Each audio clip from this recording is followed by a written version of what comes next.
Crowds of locals joined the media from across the UK and America to gather outside Greenock Prison in Inverclyde today to see the Lockerbie bomber Abdelbaset Ali Mohammed al-Megrahi freed.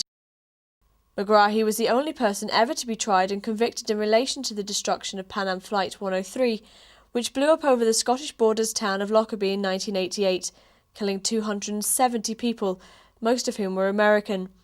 Megrahi is now suffering from terminal prostate cancer, making him eligible for early release on compassionate grounds.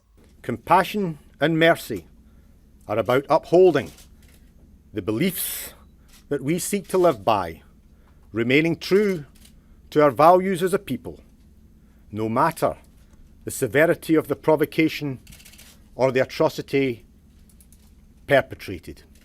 For these reasons, and these reasons alone, it is my decision that Mr. Abdelbaset Ali Mohammed al-Megrahi, convicted in 2001 for the Lockerbie bombing, now terminally ill with prostate cancer, be released on compassionate grounds and are allowed to return to Libya to die.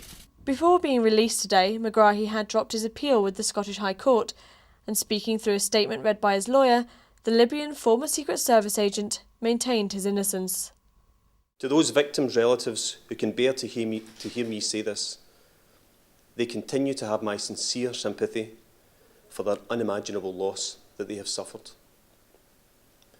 To those who bear me ill will, the only thing I can say is that I do not return that to you. The remaining days of my life have been lived under the shadow of the wrongness of my conviction.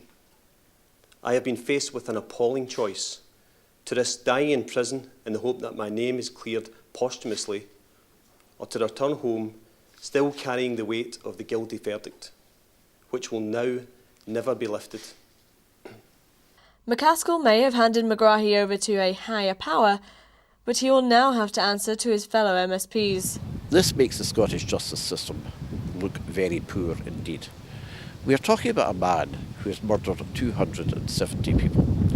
We are talking about a lot of heartbroken relatives who will think of Scotland and think of the fact that Megrahi got out after a comparatively short prison sentence.